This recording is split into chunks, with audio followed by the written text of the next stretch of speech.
கச்சத்தீவை திரும்ப பெற வலியுறுத்தி முதலமைச்சர் ஸ்டாலின் கொண்டு வந்த தனி தீர்மானம் சட்டசபையில் இன்று ஒருமனதாக நிறைவேற்றப்பட்டது.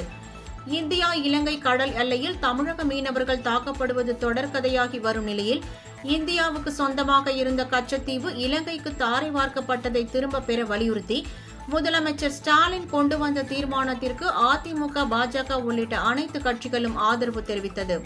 பின்னர் இந்த தீர்மானம் குரல் வாக்கெடுப்பு மூலம் ஒருமனதாக நிறைவேற்றப்பட்டது. கச்சத்தீவு தீர்மானத்திற்கு ஆதரவு தெரிவித்த சட்டமன்ற உறுப்பினர்கள் அனைவருக்கும் முதலமைச்சர் நன்றி தெரிவித்தார்.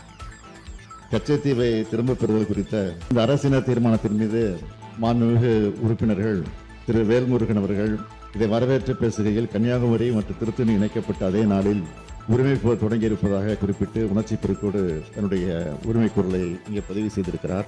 அதேபோல திரு ER ஈஸ்வரன் அவர்கள் இந்த பிரச்சனையை அரசியல் ரீதியாக பார்க்காமல் தமிழக மீனவர்கள் மற்றும் படகுகள் தொடர்ந்து சிறைபிடிக்கப்பட்டு வருவதை பற்றி குறிப்பிட்டு வரவேற்று பேசியிருக்கிறார்கள். திரு ப. அப்துல் சமத் அவர்கள் மற்றும் திரு மு. ஜெகன்மூர்த்தி அவர்கள் தமிழக மீனவர்கள் படக்கூடிய துன்பங்களை குறித்து குறிப்பிட்டு மாண்புமிகு பிரதமர் இலங்கை செல்லும் போது இதை பேச வேண்டும் என்று வலியுறுத்தி காட்டி வரவேற்றிருக்கிறார். டாக்டர் சதன் திருமலைக்குமார் அவர்கள் திரு வைகோ அவர்கள் நாடாளுமன்றத்தில் வலியுறுத்தி பேசியதை குறிப்பிட்டு அதை வரவேற்றிருக்கிறார்கள். மாண்புமிகு உறுப்பினர் ராமச்சந்திரன் அவர்கள் உரையாற்றுகையில் 1974 மற்றும் 76 ஆண்டுகளில் போடப்பட்டிருக்கக்கூடிய ஒப்பந்தங்கள் குறித்து விரிவாக உரையாற்றிய கருத்துக்களை தெரிவித்து வரவேற்றிருக்கிறார்.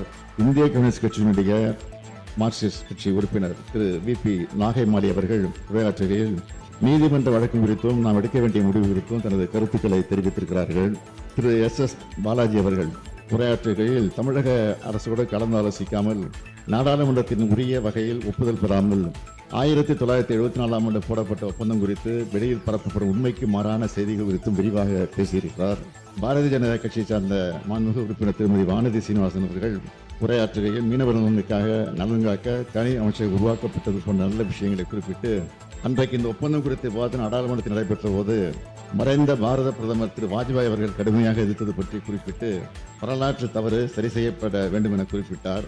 எங்களால் ஏழும் என்று சொல்பவர்கள் கடந்த 10 ஆண்டுகளாக அன்றைக்கு ஆட்சியில் இருந்தவர்கள் வலியுறுத்திய போதும் இப்போது கடந்த 4 ஆண்டுகளாக நாங்கள் வலியுறுத்தி வருகிற போதும் ஒன்றிய அரசு செவிசாய்க்கவில்லை. இன்றைக்கு இந்த தீர்மானம் ஒருமனதாக நிறைவேற்றப்பட்டு ஒன்றிய அரசுக்கு அனுப்பப்பட்ட பிறகாவது செய்வதற்கு நம்முடைய மாண்புமிகு உறுப்பினர் அவர்கள் அங்கு இருக்கக்கூடிய தலைவரிடத்தை வற்புறுத்துவார் என்று நம்புகிறேன். அவரும் வரவேற்று தீர்மானத்தை வரவேற்றிருக்கிறார், மகிழ்ச்சி.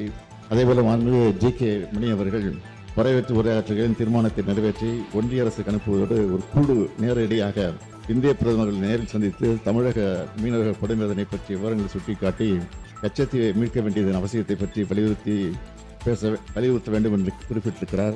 அதையும் வரவேற்றிருக்கிறார்.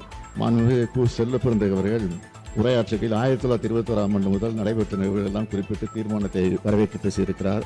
அதேபோல் எதிர்க்கட்சி தலைவர்களும் இடையிடையே கொஞ்சம் முரண்பாடான சில கருத்துக்கள் வந்தாலும் அதையெல்லாம் மறந்து இந்த தீர்மானத்தை உளப்பூர்வமாக அவரும் இதை வரவேற்று பேசியிருக்கிறார்.